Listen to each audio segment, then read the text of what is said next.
Oh, hey, hey, hey, hey.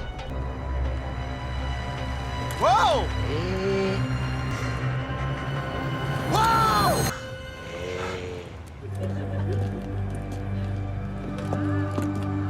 Whoa. Hey, hey, hey, hey, hey.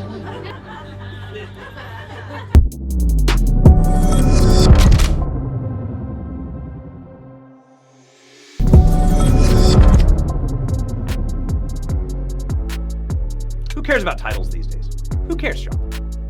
I used to joke that I just wanted to give people numbers instead of titles. Oh, I Just do your job. Everyone knows your job. Just do it. No one cares what your title is. That's right. JD Vance doing his job, dude. I've never seen anything like it. You must be thrilled. You've been on this program for years saying, it'd be great if we had a politician that did these things. And then last night we saw a politician do these things. Yeah, it's awesome. Like, that was always the pain of being a Republican watching debates, is they were just always so bad because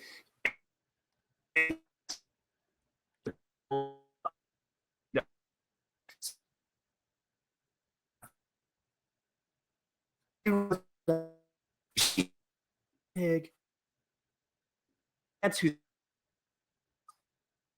Hey, guys, we're going to move Sean. I'm so sorry. We have to move Sean into the green room. We're going to work on his connection. We apologize, ladies and gentlemen. Sean, yeah, we might need to. He completely froze, and we apologize for that. Was he using his Patriot mobile phone? I don't know. I'm not sure if he was using his Patriot mobile phone.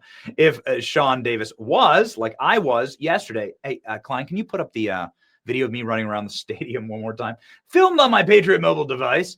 This was me inside of a stadium that I had no bloody right to have cell phone service in, but I was able to upload this in real time, film it in real time. The backbone of our support on the road is Patriot Mobile. For over 12 years, they have stood with millions of Christian conservatives, just like the ones here in this stadium. They have been hyping free speech, free markets, and ladies and gentlemen, they can make sure that you will never miss a beat. You can enjoy the same service that you're on, premium access, or better on all major carriers with Patriot Mobile. Go to patriotmobile.com/Benny or call 972-PATRIOT to use promo code Benny for your free month of service. Switch today. patriotmobile.com/Benny. Call 972-PATRIOT. Switch today. I'm going to go ahead and check in either that or Brett. If we have Brett Tolman either, just let me know, guys. Let me know if we have time to get to Brett either. Okay, cool. Ladies and gentlemen, okay, great. We're working on Sean. As we work on Sean, why don't you work on yourself?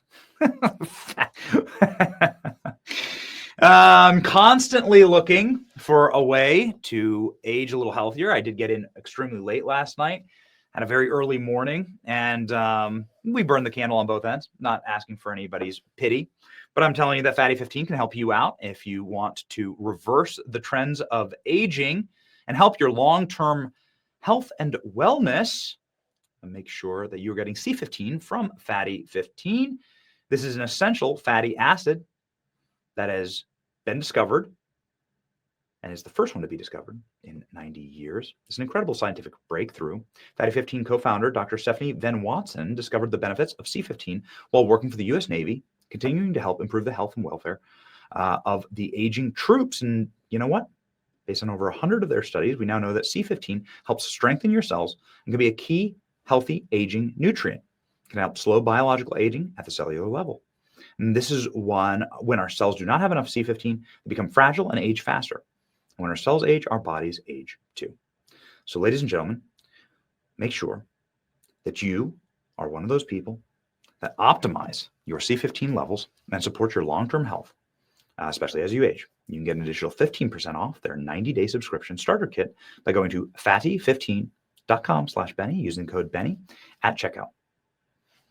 Ladies and gentlemen, these statements have not been evaluated by the Food and Drug Administration. Either way, though, I could use a little more of the good fat, not the bad fat. Whew, too much travel these days. Gotta hit the treadmill again. All right. So let me check in here with my producers. All right. Checking in. And it looks like we might have Sean back. So let's go ahead and jump over to Sean, shall we? Hey, buddy. Hey, how are you? Yeah, that's how it goes. Dude, every single time we're doing a base show or doing a heater, it always does that. So I'm going to blame the communist Chinese. I blame the Democrats. Yeah. Yeah, okay. All right. 6 to 1, half dozen to the other. You were talking about cuck Republicans and how just completely weak Republicans have been, except for this moment, and we should appreciate it. Yeah. Like I was saying that we have been tortured as Republicans watching idiots debate and not know how to do it for years. And then finally we get Trump, who just calls Rosie O'Donnell fat right out of the gate. And then we have JD, who can actually really articulate extemporaneously his entire vision of government and politics. And it's amazing. Why did we not have that sooner? Why did we have to wait so long? Why have we waited so long for a Republican candidate to say that I'm not the president of the world, I'm the president of America, that's all I care about, and that actually unlimited immigration from countries that don't speak our language, that don't share our common religion, that don't have our value systems, that's bad? Why has it taken so long to get that? I'm nearly 40, Sean. That's been a long time. Oh, you're still young. You still have hair. No, it's because we had globalists running the party who thought that their role was to loot the country on behalf of everyone else all over the world who wanted to make money off of us. And it's why they hate Donald Trump.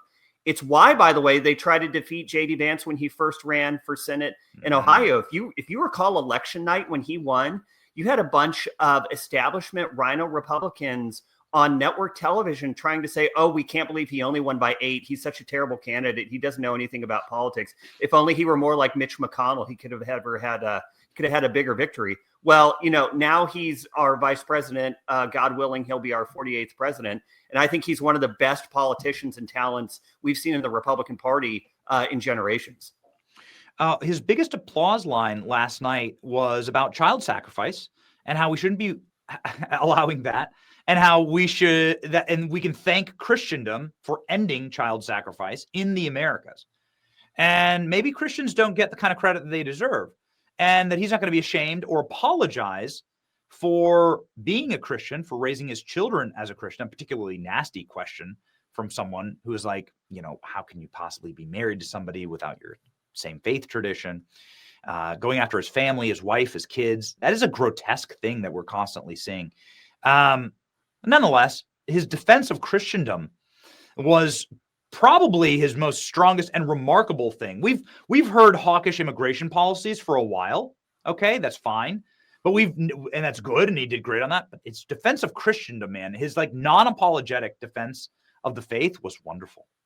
It is, and I'm so glad we finally have someone doing it, because I actually think this is the major debate of our time.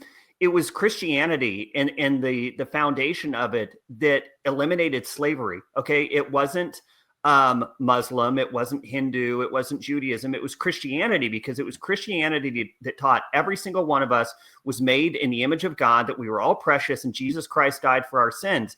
Therefore, if we were good enough to have Christ die for our sins, which is a little bit of an inversion, it was because Christ is good enough. But if Christ saw us and said, I'm willing to shed my blood for you, then we should probably look at each person he shed his blood for and say, you know what? You are a human being made in his image. You are bigger than property. Okay, you have your own agency. It is wrong to enslave you. Chattel slavery is wrong. It is wrong to murder you in the womb because you were knit together there by your creator in his image. It is Christianity that created the hospital. Okay, Christianity is the foundation of everything wonderful and good we have ever seen on this earth. And thank God we finally have a politician willing to not just shy away from it or try to pretend, it's not something we're going to talk about. Christianity is the foundation of this nation. We were founded and settled by Christian men who came here for religious freedom. You better believe we are going to push for a Christian nation. It is Christianity and its precepts which form the basis of our Constitution. So yes, he's right. We don't have a neutral public square. We have never had a neutral public square. The only question is, whose values are you going to have that are ascendant in the public square? And you know what? I think it should be ours. I mean, I think you made a really great point there. Not only the child sacrifice thing, which I think probably ended before America was constituted. Maybe, I don't know. I'm not a historian. I'm not sure. But certainly something that Christians landed on this continent and ended, but then also slavery. And that absolutely is something that was ended and ended rightly by Christian principles, if you don't believe that all men are created equal, well, then of course you'd be in favor of slavery. And that's why you find slavery in Africa today, where there's 15 million people enslaved in Muslim countries. And it's amazing that we never hear about that, Sean. What a strange thing. You know, we hear the constant pot banging about slavery that was ended in this country almost 200 years ago.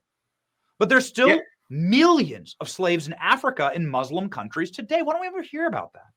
Well, and by the way, I would say we actually haven't ended child sacrifice. We've ended it was the Spaniards who came in and ended the performative sacrifice of children in South America.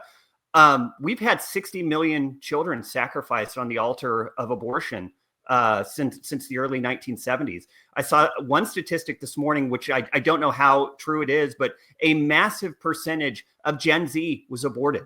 How many people are we missing because we still have a culture that hates life and hates children and views them as inconvenient and worthy of death? So yeah, it's wonderful that the Spanish came in and conquered the savages in Latin America who were literally stabbing children on altars. But we still have a major problem in this country of killing babies who don't deserve it because people have decided it's inconvenient for them to allow those babies to live. That's such a great point. And thank you for bringing that up. Yes, it's like a constant battle against evil. And they'll be happy to bring back slavery in a different form.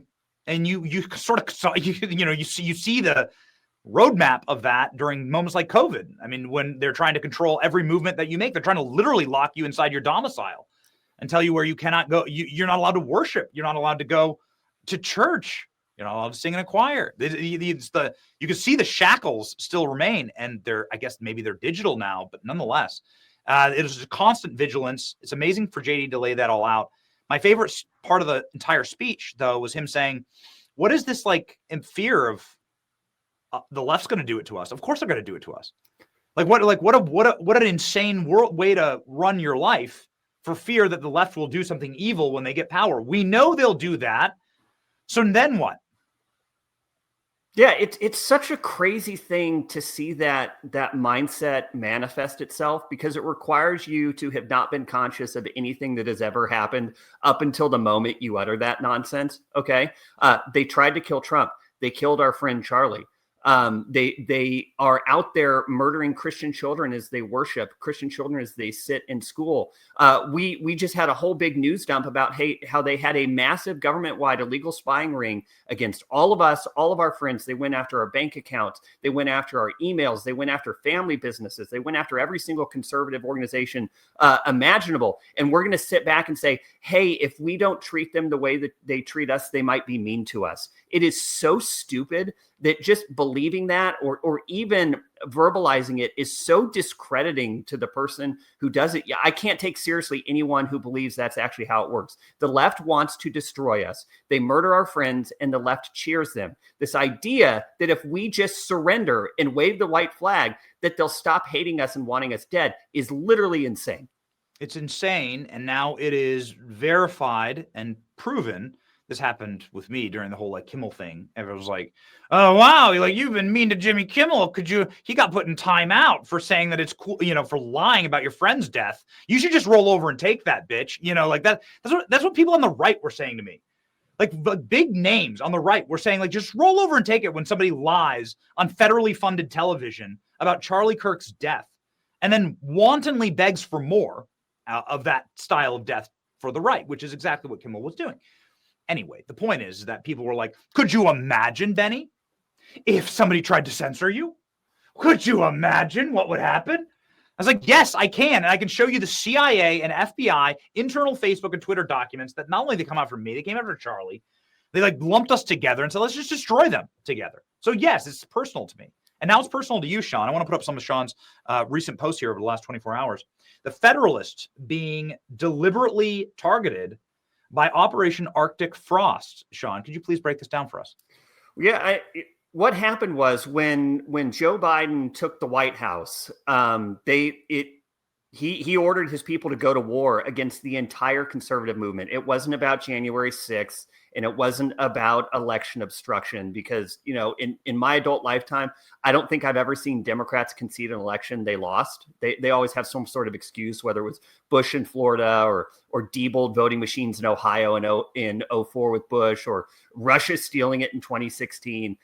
They've been objecting to elections and denying them my entire adult life. So it wasn't about that. It was about snuffing out the entire conservative movement. And you look at who they went after. They went after Donald Trump's PAC, Donald Trump's campaign. They went after the Conservative Partnership Institute. They went after American First, the Policy Institute. They went after American First Legal, which, by the way, didn't even exist on January 6, 2021, which I find hilarious. They had this J6 investigation going after orgs that didn't even exist. They were going after people personally, like Ed Corrigan, who's one of the greatest American patriots I've ever known, an absolute giant in the conservative movement. They were going after Trump's aides. They were going after Stephen Miller. This wasn't designed to somehow bring about justice or enforce the rule of law. It was about finding out everything they could about the conservative movement, looking at all of their emails, all their conversations, all of their contacts, looking at their bank records, and doing everything they could to destroy them, their staff, their donors, and their voters. There's no way that this is legal. I mean, in what conceivable precedent could you have for 197 different subpoenas to Republican organizations? Please put the chart back up. Thank you, Clint. 430 different Republican entities and individuals. This makes the IRS, the Obama IRS scandal, look like just nothing. Yeah, when you look at the facts here, I would say Watergate is the Arctic frost was bigger than Watergate, in the same way that the Pacific Ocean is bigger than your bathtub. Okay, Watergate was a tiny little drop in the bucket. It was a grain of sand in the Sahara that is Arctic frost. This was the biggest scandal in American political history, and there is nothing close. They were tapping Senator Cruz's office landline, according to a Chuck Grassley press conference yesterday, an office landline. And they sent a note to AT&T saying, give us all the contact information. Normally, these telecom companies would tell people what's happening. Hey, we've handed over your records. But AT&T couldn't, in contravention of the law, by the way. This is a total violation of the law regarding administration of communications in Congress. But it was James Boasberg, that dirty FISA judge, the guy who let Kevin Kleinsmith, the dirty lawyer who fabricated the Carter Page FISA. It was James Boasberg who sent an order to AT&T about Ted Cruz's wiretap on his office landline and said, don't you dare tell him about it. That would be a violation, because if you tell him, he might flee the country or tamper with witnesses or destroy evidence. That literally happened. We still have a Fourth Amendment in this country, Sean. So, I mean, how do you prevent severe penalties for Jack Smith, Judge Boasberg? I know some people are calling for his impeachment right now. What would you recommend, Sean? You always have great recommendations, actually, for what should happen. In a just world, what would be happening right now? Well, I don't just want James Boasberg and all these corrupt judges impeached. I want them imprisoned. They broke the law. James Boasberg violated federal law when he ordered AT&T to hide from the Congress, tampering with their own communications. That is straight line violation of the law. There's no ambiguity about it. I remember when I worked on the Hill a long time ago, mid-2000s, there was a corrupt Louisiana congressman named William Jefferson. They called him Cold Cash Jefferson. And there was a near constitutional crisis when DOJ was investigating him and wanted to go raid his congressional office to see if he had cash in his freezer, to see what evidence was in there. This was something that went to the highest levels of the U.S. government. It had to be approved by the president. The Speaker of the House was informed ahead of time. I mean, it was a massive, massive crisis brewing. And you understand at the time what the gravity was. You had the president, you had the attorney general, you had the Speaker of the House. They were all discussing it, ways to do this to preserve the separation of branches, but still enforce the law. We had none of that here. We had absolute runaway, corrupt, rogue people like Jack Smith and Matthew Graves and Merrick Garland, who should be in prison, by the way, going in and wiretapping offices and then getting corrupt judges to ban telecom companies from telling them about it in violation of the law. Everyone involved in that chain, from the top to the bottom, should be in prison for a very long time, because until people go to prison, they're going to do it again and again and again. just like they did after the Russia hoax. We said if no one goes to prison, they're going to do it again. And then we act surprised when they go and do it again. So I want people in prison. I want lots of them in prison for what they did. You brought up a critical name here because it seems like the top of the chain is Merrick Garland. And he's the one who's signing off, and he is the top law enforcement official in the country. So, of course, this is law enforcement action. So he's the one who's signing off on this. Please put the chart back up so everyone can see sort of the chain of command here. That would be quite unprecedented, I suppose, to have an attorney general, failed Supreme Court justice nominee, and be put on trial. And that's what you're calling for, Sean.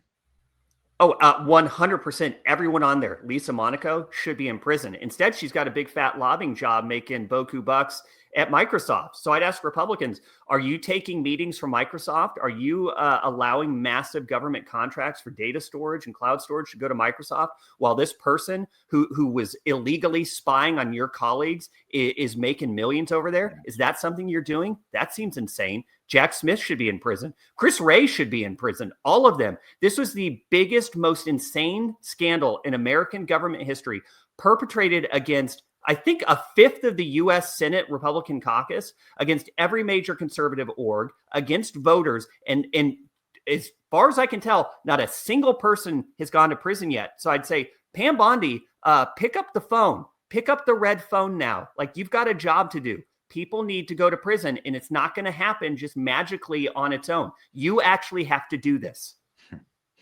I'm struck by the irony, frankly, of Ted Cruz being one of the people Ted Cruz is one of the people who attacked me, and who's like, well, could you imagine if the left used their power to try and silence or spy on us? It would be terrible, right? It's like to stand up for his buddy Jimmy Kimmel. And then here he is, ladies and gentlemen. Jack Smith subpoenas Ted Cruz's cell phone records from AT&T. AT&T ordered by corrupt Judge Boasberg, banned from disclosing this to Cruz. This is so much worse than Watergate. Watergate, they thumbed through a couple dorks thumbed through a few files, right, and left a fingerprint.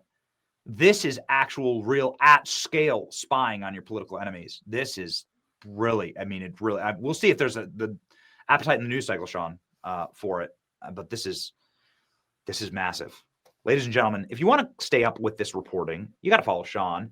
He's got nearly 700,000 subscribers here on X. He's got the single hottest takes. They'll melt your phone right down into the core. And Boasberg will not be able to spy on you anymore, when your phone melts down, reading Sean's hot takes. God bless you, Sean. Everybody read The Federalist. It's just one of the best. God bless you, man. You're a patriot. Keep it up. So proud of everything you're doing, man. Thank you. We'll see you in a few weeks, man. See ya. All right.